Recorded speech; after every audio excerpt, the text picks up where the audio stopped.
प्रश्न किया है, पूछ दिया, ये बताओ मैं तुम्हारा पति हूँ, दरवाजा खोलो।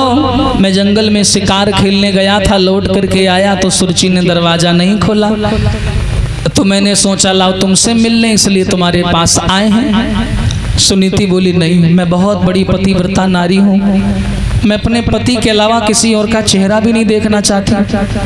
अब आप कौन है मुझे नहीं पता, हो सकता है बहरूपिया हूँ, अकेली नारी जान के परेशान करने आए हो, मैं दरवाजा नहीं खोलूंगी। उत्तानपाद बोले समझने का प्रयास करो, मैं सच में तुम्हारा पति हूँ। लेकिन सुनीति को भरोसा नहीं हुआ। सुनीति बोली अगर तुम सच में हमारे पति हो तो एक सवाल का जवाब दो। क्या? कौन दिशा में मेरो महल है? अगर तुम मेरे पति हो तो कौन दिशा बाको द्वार? उसने प्रश्न किया रानी ने कि महाराज हमारे महलों में एक कमरा है, जिस कमरे का एक जो द्वार है वो किस तरफ को है, और उस कमरे में हमारे और तुम्हारे अलावा कोई नहीं जाता था, न नौकर न नौकरानियां। उसका भेद हमारे तुम्हारे अलावा किसी तीसरे को नहीं मालूम। उस कमरे के बारे में मैं पूछ रही हूँ। कौन दिशा में मेरो कक्ष है और कौन दिशा को द्वार, और साची उत्तर जो दिहो तो मनी है भरत। अगर साफ उत्तर आपने दिया तो मैं जान जाऊंगी तुम मेरे पति हो। उत्तानपाद बोले सुनो, क्या? पश्चिम दिशा तेरो कक्ष है और पूर्व दिशा बाको द्वार, और हम तुम महलन में रहे सुनियो नारी हमारी। तेरा कमरा पश्चिम दिशा की ओर बना है, पूर्व की ओर दरवाजा है। हाय भैया, जो ये शब्द सुने रानी टटिया खोल करके बाहर आ गई, और जो उसने उत्तानपाद के चेहरा को देखा पैर पकड़ लिए और नीचे उतर करके एक दूसरे को सीने से लगा लिया। ऐसा लगा वर्षों के बिछड़े आज मिले हैं। इतना रोए दोनों, इतना रोए, एक दूसरे के गले लग के, और रानी अपने पति का हाथ पकड़ के अंदर ले गई। बेचारी बड़ी शर्मा रही है, सोचती थी महाराज जब मेरे पहले महलों से आते थे तो मैं सुंदर मखमल के गद्दे पर बिठाती थी, आज मैं कहाँ बिठाऊं? हाथ पकड़ के ले गई, टूटी चरपैया पड़ी थी उसी पर बिठा दिया। उत्तानपाद बोले सुनीति बड़ी तेजी से भूख लग रही है, दोपहर का निकला हूं और उसने दरवाजा नहीं खोला, छोटी वाली ने, तुम्हारे पास में चला आया। भूख लग रही है, कुछ हो खाने को तो दे दो। बेचारी कोने में गई और मुंह में कपड़ा घुसा करके रोने लगी।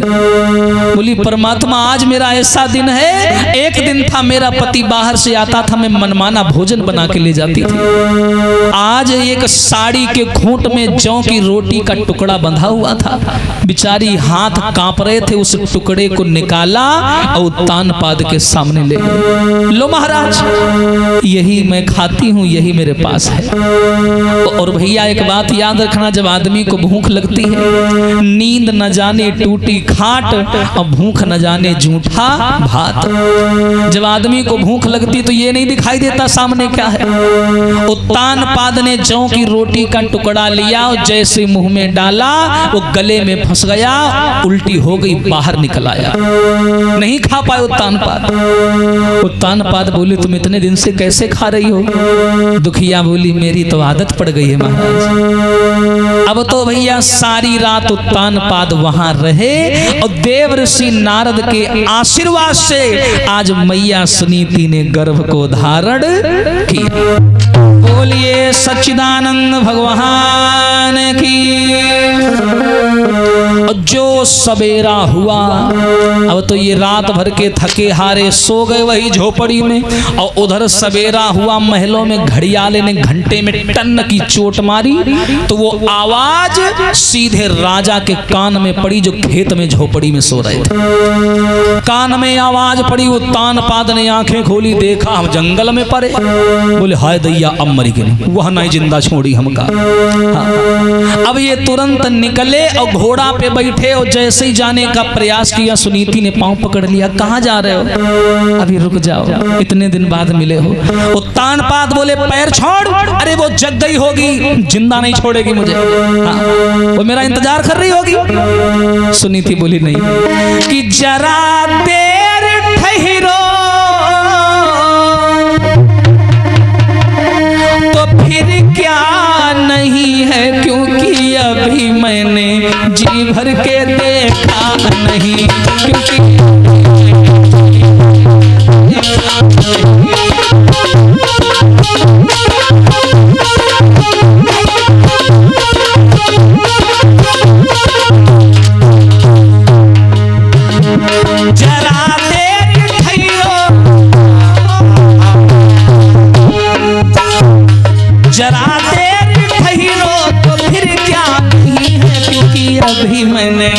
क्योंकि अब मैंने जी भर के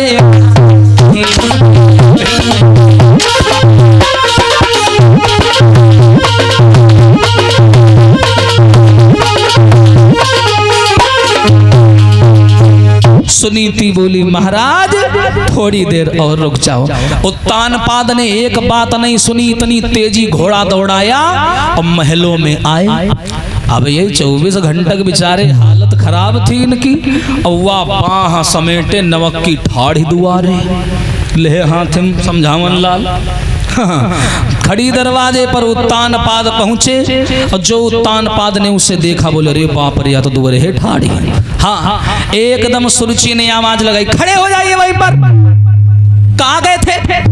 सारी रात में तुम्हारा यहाँ इंतजार करती रही, जागती रही, और तुम कहाँ गए थे? पूरी रात कहाँ रहे? मैं समझ गई वह राण घरे गए हुई हो और कहाँ गई हो? जो इतने शब्द सुने तो उत्तानपाद ने सोचा नारी है, अगर दब गए अभी दबा देगी।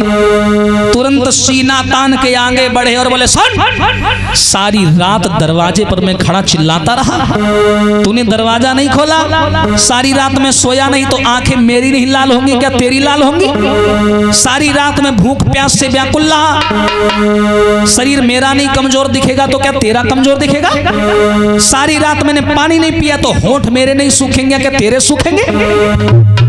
जो भैया इतनी लंबी फटकार मारी हो रोने लगी। बोली महाराज गलती हो गई, आज के बाद ऐसा नहीं करेंगे। अब अच्छा नाराज ना हो, अंदर चलो। उत्तानपाद ने लंबी सांस ली, भगवान बच गए दादा। हाँ, दिमाग लगावा काम कहीगा, सांपों मरीगा लाठी नहीं टूटी। हाँ, अंदर आए और अंदर आने के बाद में 3-4 दिन प्रेम से कटे। प्रमाण ये मिला कि भैया सुरुचि ने भी उत्तानपाद के द्वारा गर्भ को धारण किया। अब एक चीज आप लोग ध्यान देना, पुरुष प्रधान एक है और एक पुरुष से गर्भ धारण करने वाली महिलाएं 2 हैं। एक महिला खेत में रहती है, दूसरी रहती है महलों में। पुरुष एक ही है और उससे गर्भ को धारण करने वाली महिलाएं 2 हैं, लेकिन दोनों में एक अंतर हो गया। कौन सा अंतर हो गया? जरा ध्यान से सुनिएगा। एक ने किया गर्भाधारण, उस दिन से पलिंग न छोड़ा है, और एक ने बराबर आज तलक खेतों का अनाज बटोरा है।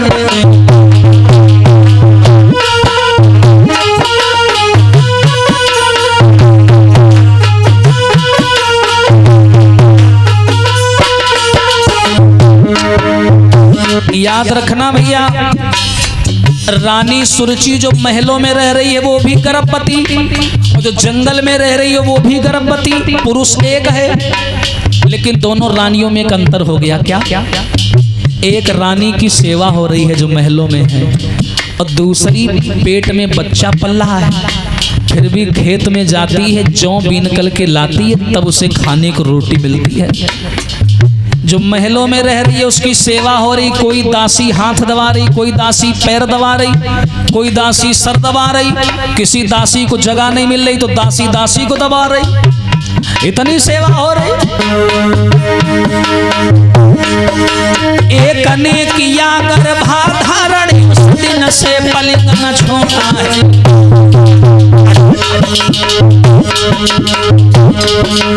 एक ने बराबर आज तलक खेतों का अनाज बटोरा है।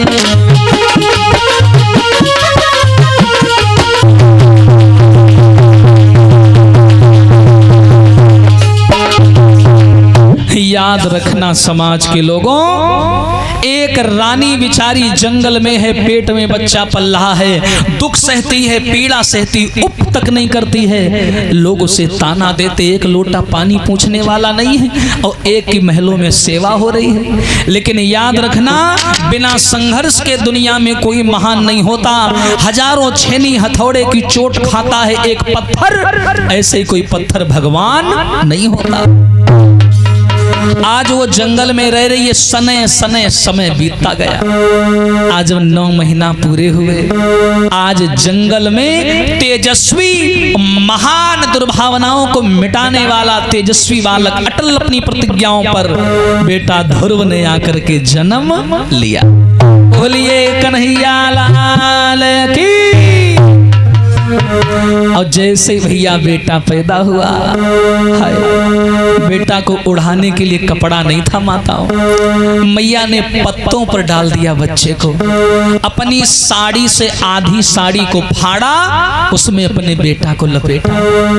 देखिए समय। और जैसे ही बेटा पैदा हुआ, तुरंत 3-4 दिन बाद में देवर्षि नारद आ गए। बोले देखो बेटिया, हमने कहा था हो गया बेटा। सुनीति बोली बाबा जी, तुमने जो कहा था वो तो सत्य हो गया, लेकिन आज मैं इतनी बड़ी अभागिन हूं कि तुमको देने के लिए मेरे पास कुछ भी नहीं है, कुछ नहीं।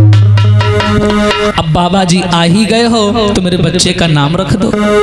नारद व्याकरण के महान प्रकांड विद्वान, उन्होंने नाम रखा, पर्यायवाची शब्दों से एक शब्द निकाला, नाम था अटल। जो अपनी बात पर टिका रहे, जो अपनी प्रतिज्ञा पर टिका रहे, अटल का प्रतिलोम विलोम निकाला, नाम निकल के आया ध्रुव। नाम रख दिया उस बच्चे का ध्रुव और कहा जाओ ये बच्चा इतिहास पलट देगा। आने वाली पुसले नस्लें इस बच्चे को इतिहास के रूप में, अपने आइडल के रूप में देखा करेंगी और ये एक शिक्षक के रूप में प्रसारित होगा। इतना बोलकर नारद चले आया। आज मैया ने बेटा को गोद में ले लिया। क्या सोच रही है? और हर मैया अपने बेटा को जब खिलाती है ना गोदी में, यही बात सोचती है। क्या माँ सोच रही है कि तुझे उंगली पकड़ी चलाऊं, हाँ, और तुझे छाती का दूध पिलाऊं, और मेरा हाथ पकड़ के चलना जब मैं बूढ़ी हो जाऊं। हर मैया अपने बच्चे से यही उम्मीद करती है, बेटा तू कुछ मत करना मेरे साथ। आज तू मलमूत्र कर देता है, मैं गीले में सो जाती हूँ, तुझे सूखे में सुला देती हूँ। आज तू ऐसा है और कल मेरे ऊपर बुढ़ापा आएगा तो मैं ऐसी हो जाऊंगी। तो जो मैंने तेरे साथ किया वही तू मेरे साथ कर देना, बस समझ लो एहसान मिट गया। लेकिन भैया माँ कर देती है पर बेटा नहीं कर पाता। कहते हैं माँ की दुआ कभी खाली नहीं जाती, माँ की दुआ कभी टाली नहीं जाती। बर्तन मांज करके एक मैया पाल लेती है 4 बच्चे। बर्तन मांजकर एक मैया पाल लेती है 4 बच्चे, और शादी के बाद उन्हीं 4 बच्चों से एक मैया पाली नहीं जाती, पाली नहीं जाती। तुझे उंगली पकड़ी चलाऊं, तुझे छाती का दूध पिलाऊं, मेरा हाथ पकड़ के चलना जब मैं बूढ़ी हो जाऊं।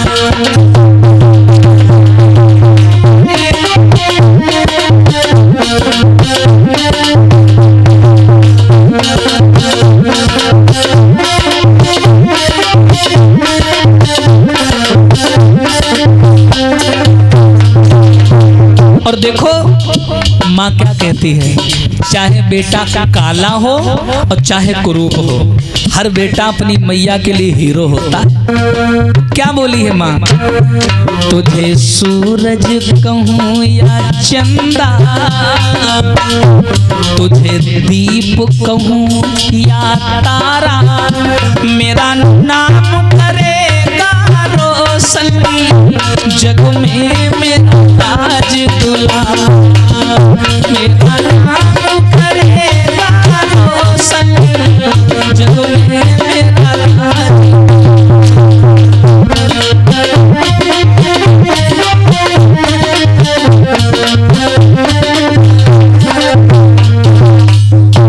आज वो मैया अपने बच्चे को इस प्रकार प्यार देती है भैया, याद रखना। आज कुछ नौजवान भाई बहन हैं जो कहते हैं मैं माँ बाप का कर्ज चुका दूंगा। आप लोग शिक्षित क्या हो गए, सोशल मीडिया पर ओशो को क्या सुनने लगे? आप तो प्रकृति को भूल गए, आप असलियत को भूल गए। आप सोशल मीडिया के इतने बड़े शिकारी हो चुके हैं, आपका ब्रेन वॉश इतना तगड़ा हो चुका है कि आप पुरातन को भूलते जा रहे हैं, प्राचीनता से अलग होते जा रहे हैं, प्रकृति से अलग होते जा रहे हैं। जो हिंदुस्तान की संस्कृति से है उससे दूर होते जा रहे हैं, विदेशी संस्कृति को अपना रहे हैं। मानता हूं विदेशों ने बहुत कुछ दिया, लेकिन अगर उनका उपयोग किया जाए तो जीवन बन जाता है, दुरुपयोग किया जाए तो लाखों करोड़ों लोग बर्बाद हुए बैठे हैं। याद रखना, सत्य बता रहा हूं आप लोगों को। एक लड़का था जो हमेशा सोशल मीडिया पर देखा करता था कि लोग कभी माँ बाप का कर्ज नहीं चुका सकते। ध्यान से सुनिए, वो लड़का घर आया और अपनी माँ से लड़ने लगा, बोला मैया मैं तुम्हारा कर्ज चुकाना चाहता हूँ। ध्यान से सुनिएगा, वो लड़का बोला माँ मैं तुम्हारा कर्ज चुकाना चाहता हूँ, बताओ क्या करना पड़ेगा, मैं तुम्हारा एहसान नहीं लाद के मरना चाहता। मैया आगे बढ़ी, गाल में तमाचा मार दिया, नालायक, इस दुनिया में चाहे तू कितना भी कर ले पर माँ बाप का कर्ज तू कभी नहीं उतार सकता।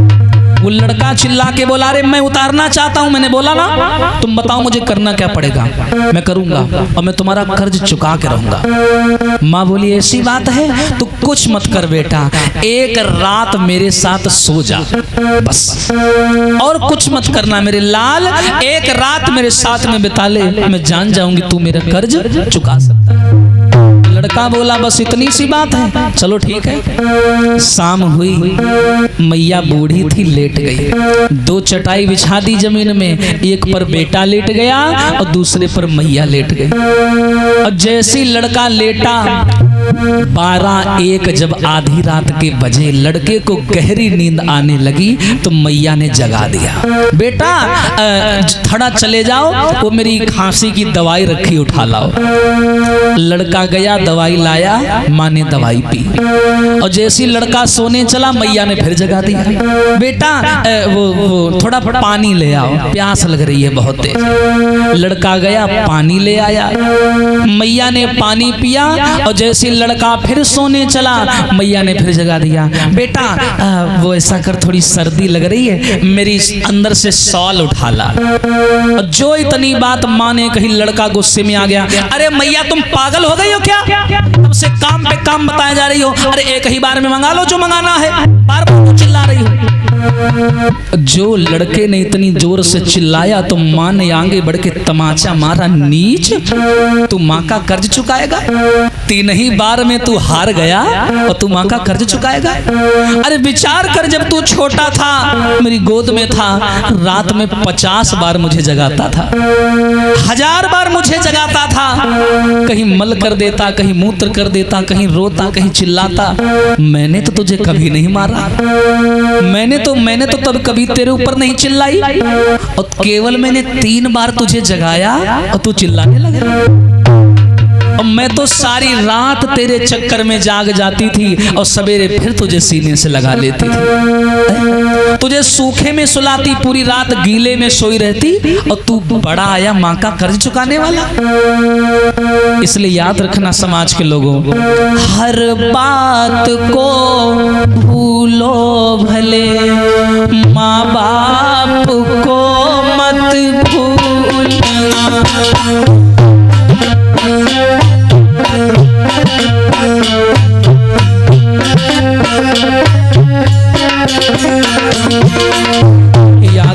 समाज के लोगों, आज मोबाइल चलने लगे। जब मोबाइल नहीं चलते थे, बेटा परदेश में जाता था, बेटा को हल्की सी खरोंच लगती थी, बिना फोन किए मैया को पता चल जाता है कि मेरा बेटा दिक्कत में है। देखिए प्रकृति का कनेक्शन माँ और बेटा का कितना स्ट्रांग है, कितना मजबूत है कि मैया घर पर है, उसे पता चल जाता है कि मेरा बेटा दिक्कत में है। ये है माँ की ममता। हर बात को भूलो मगर माँ बाप को मत भूलना। ये समाज के लोगों, कोई आप अपने बिजनेस का, धंधे का, पढ़ाई का, एग्जाम का कोई भी काम करने जाना, एक बार मंदिर ना जाकर अपने माँ बाप के पैर छू लेना। अगर उस काम तुम्हारा ना बने तो हमसे बात कर लेना। कहते हैं अगर माँ दिल से दुआ दे दे तो दुनिया की कोई बुरी ताकत तुम्हारा काम होने से नहीं रोक सकती। माँ की दुआ में इतनी ताकत होती है। और आजकल कुछ लोग जरा सी बात में माँ को मारते हैं, चिल्लाते हैं, गालियां देते हैं, बाहर से मार खा के आ जाते हैं, घर में जोर दिखाते हैं। देखो हर बात को भूलो मगर माँ बाप को मत भूलना। एहसान इनके लाखों हैं, इस बात को मत भूलना।